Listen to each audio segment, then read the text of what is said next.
તો અત્યારે ત્યાં બિલ્ડિંગ્સ બનવાની શરૂઆત થઈ ચૂકી છે અને બની રહી છે ઓલરેડી. તો જ્યારે ઈ રનઅપ એરિયા હતો અને સમય ત્યારે પાણીના ટાંકા મૂકવા પડતા હતા. જી, જી, ને હાલ ગીરગંગાએ ત્યાં એક ચેકડેમ બનાવ્યું છે. જી. ઈ શું આખો કોન્સેપ્ટ હતો? મારે થોડા ટાઈમ પહેલા જ મારા ધ્યાનમાં ઉપર એ વસ્તુ આવી કે અત્યારે જે રાજકોટનો કટારિયા ચોકડી પાસેનો જે નવો 150 ફૂટનો રિંગ રોડ છે ત્યાં ઘણા બધા એપાર્ટમેન્ટ બની રહ્યા છે અને આખું નવું રાજકોટનું ત્યાં નિર્માણ થઈ રહ્યું છે.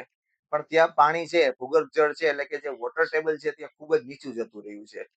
ગીર ગંગા પરિવારના માધ્યમથી ત્યાં એક મોટો સરસ મજાનો ચેકડેમ બનાવવામાં આવ્યો અને વરસાદી પાણીનો સંગ્રહ થયો એમાં.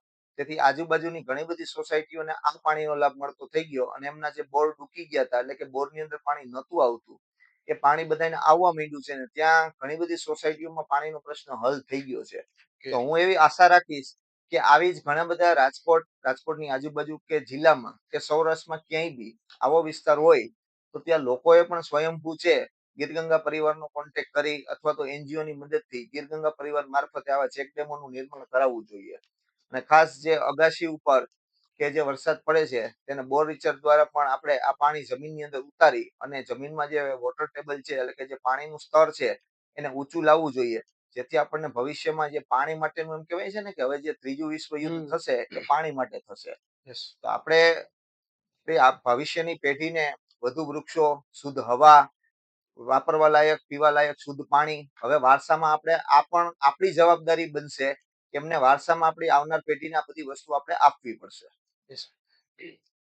ગીર ગંગાની જ્યારથી શરૂઆત થઈ છે ત્યારથી અત્યાર સુધીનો જે પણ કઈ કાર્ય છે, જે પણ કઈ કરી રહી છે, એને તમે કઈ રીતે જુઓ છો?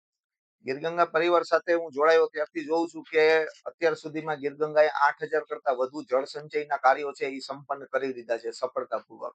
અને ઘણા બધા લોકો છે એમના સાક્ષી છે અને ઘણા બધા આવા જળ સંચયના કાર્યોની મેં પણ મુલાકાત કરેલી છે અને એનું ખૂબ જ હકારાત્મક પરિણામ મળ્યું છે.